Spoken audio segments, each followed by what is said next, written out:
On est de retour, on est ensemble jusqu'à 19h. On parle dans quelques instants à Nicolas Cloutier. Premier match du Canadien face aux Maple Leafs, c'est ce soir à Toronto. J'ai hâte de voir qu'est-ce qu'il entend regarder, qu'est-ce qu'on surveille. Mais avant toute chose, portrait des travailleurs et travailleuses de 45 ans et plus. C'est publié ce matin par l'Institut du Québec. On apprend quoi? On apprend que l'âge de la retraite au Québec augmente depuis 1998. C'est maintenant à 64 ans et demi. Qu'est-ce qui se passe? Est-ce qu'on étudie plus longtemps? On arrive plus tard sur le marché du travail? Est-ce que ça a rapport avec nos carrières, qu'on commence plus tard? Est-ce que c'est le coût de la vie? On en parle avec Diane Gabrielle Tremblay, professeure au département économie et gestion à l'Université TÉLUQ. Bonjour, Madame Tremblay. Bonjour, M. Villemur. J'ai donné quelques petits indices comme ça. Vous, comment vous voyez les choses? C'est un sujet que vous connaissez bien. Vous ne deviez pas être très, très surprise d'apprendre ça ce matin. Effectivement, ça fait un bon nombre d'années que je suis les carrières et des personnes qu'on pourrait dire vieillissantes ou travailleurs d'expérience. Et c'est une tendance qui maintenant est quand même présente depuis un certain moment. Il y a eu une période, au contraire, de 76 à 98 à peu près, où on voyait plutôt les gens avancer la retraite, et ça s'est inversé à ce moment-là, vers la fin des années 90, et ça se confirme clairement maintenant, pour toutes sortes de raisons, dont celles que vous avez évoquées, effectivement, des études prolongées, les enfants qui viennent plus tard, l'établissement, même les achats des maisons, qui sont déjà plus coûteuses aussi, et qui viennent plus tard. Donc, il y a finalement un certain nombre de facteurs qui font que les hommes, comme les femmes d'ailleurs, décalent et reportent cet âge de la retraite. Oui, vous parlez justement de ces maisons-là. 55 des 45-54 ans ont encore un prêt hypothécaire. C'est 17 de plus qu'il y a 20 ans. 17 de plus. Ça, c'est énorme sur le plan statistique. En même temps, on lit ça puis on se dit, c'est peut-être une mauvaise nouvelle. C'est peut-être aussi une bonne... Peut-être que les gens aiment leur travail aussi. Ça se pourrait-tu? Oui, moi je pense que il y a un mélange. Effectivement, il y a des personnes qui restent en emploi parce qu'elles ont des enjeux financiers. Alors ça, c'est vraiment quelque chose ça ne leur donne pas le choix, si on veut. Puis il y a aussi des personnes quand même, surtout des femmes d'ailleurs, un peu plus de femmes que d'hommes, qui ont des emplois de faible qualité, donc de mauvais salaires, du travail à temps partiel, de la précarité tout au long de leur parcours de vie professionnelle. Alors, elles n'ont pas nécessairement, surtout les femmes, donc, n'ont pas nécessairement les moyens de prendre leur retraite. Il y a quand même à peu près le quart des hommes aussi, qui, à 55 ans et plus dans ce cas-là, qui vivent cette situation. Donc, en même temps, il y a cet aspect-là, mais plutôt du côté des personnes plus scolarisées et du côté des personnes col blanc, si on veut, les services, les consultants, tout ça. Dans ces cas-là, effectivement, beaucoup de personnes choisissent de rester en emploi parce que leur travail leur plaît, ils se valorisent dans ce travail-là, il y a une reconnaissance, et ce sont des choses importantes, donc pas seulement le salaire. Mais sur le plan sociologique, c'est important, c'est quand même assez fascinant parce qu'on se dit souvent le travail, c'est une job, c'est un emploi. La vie, c'est en dehors du travail. Il faut se réaliser autrement. Mais là, il y a des gens qui disent non, mais moi, j'en rencontre de plus en plus, là, Mme Tremblay, des gens qui me disent je me vois pas vraiment arrêter de travailler. Tout à fait. En fait, c'est une tendance nouvelle, effectivement. D'ailleurs, nous, on va entreprendre une recherche sur les personnes de 65 ans et plus qui continuent de travailler. Je vais faire des comparaisons avec des collègues en Belgique et en Suisse parce que c'est une tendance qu'on retrouve ailleurs aussi. Et puis, dans certains cas, oui, c'est pour des motifs financiers, mais autant mes collègues à l'étranger me disaient aussi qu'il y a d'autres motifs. Les personnes trouvent que c'est un environnement de travail, un environnement qui contribue à leur vie sociale, en fait. Et autrement, peut-être que les familles sont moins nombreuses, des personnes sont séparées. Donc, beaucoup de personnes considèrent que le milieu de travail correspond aussi à un milieu de vie sociale.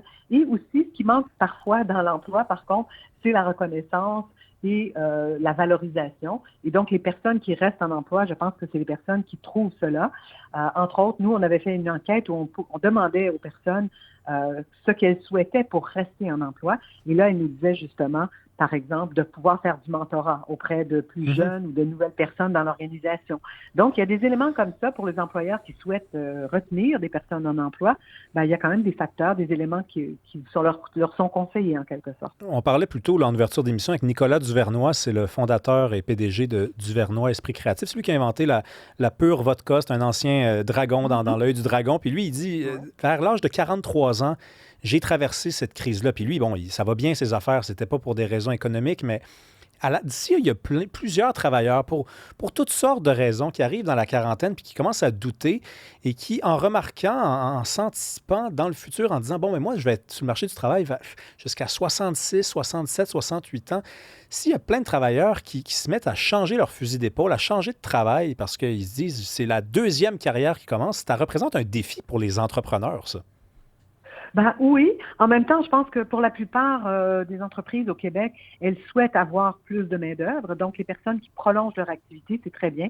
De ce point de vue-là, au Québec, on est plutôt dans une meilleure situation, Québec et Amérique du Nord, que l'Europe. Dans plusieurs pays, justement, j'évoquais la Belgique, la France. Il y a eu aussi beaucoup de programmes dans les années 90, par exemple, pour pousser les gens à l'extérieur du marché du travail. Et ça finit par s'installer. Donc, vous entendez tout le débat sur les retraites en France, là. Repousser l'âge de la retraite, ça revient régulièrement et ça semble toujours très dramatique. L'aspect positif du travail, de la prolongation du travail ne semble pas être là. Mais nous, de fait, au Québec, il y a des carrières, oui, plus longues. Les trajectoires sont diversifiées. Comme vous l'évoquiez, il y a des moments où les gens se questionnent, se disent, est-ce que j'ai envie de faire ça tout le reste de ma vie? Donc, parfois, il y a une transformation. Nous, on voit d'ailleurs ces personnes-là qui reviennent sur les bancs de l'université, qui se disent, je vais prendre telle ou telle petite formation et je vais me réorienter. Donc, c'est une tendance nouvelle. Au fond, il y avait d'ailleurs une chercheure française qui avait dit on n'a plus ce parcours ternaire qu'on avait avant, c'est-à-dire les études, le travail, la retraite. Il y a des allers-retours, on revient aux études, se remet à travailler. Donc, la vie n'est pas là, ce long fleuve tranquille avec 3 périodes bien définies. Les gens ont des aspirations différentes et veulent se réaliser autrement. Il y a, dans le rapport de l'Institut du Québec, il y a aussi la question de l'intelligence artificielle qui réussit à se tailler une place. C'est normal, c'est un fantôme qui effraie beaucoup de gens, notamment les gens dans la quarantaine et dans la cinquantaine, parce que ils ont l'impression, pour beaucoup d'entre eux, d'être comme inondés, d'être avalés par la machine. Ils n'ont pas connu ça quand ils ont fait leur entrée sur le marché du travail. Est-ce qu'on capote pour des bonnes ou des mauvaises raisons là-dessus? Est-ce qu'on a raison de capoter? Je pense que, ça va être une question de gestion dans les organisations, mais je parlais justement hier, on a une recherche sur l'intelligence artificielle, les compétences désuètes, les nouvelles compétences.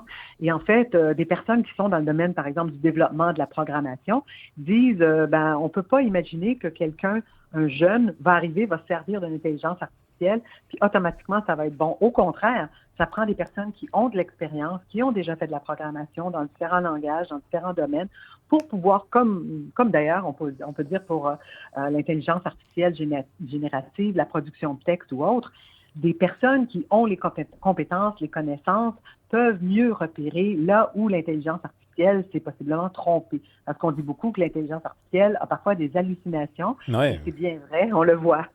Oui, puis on aime ça quand elle en a parce que ça nous rappelle qu'il n'y a rien comme les humains qui voient clair Exactement. et qui savent qu'est-ce qui les attend devant. Merci beaucoup d'être venue nous parler aujourd'hui, Madame Tremblay. Vous êtes professeure au département économie et gestion à l'Université TÉLUQ.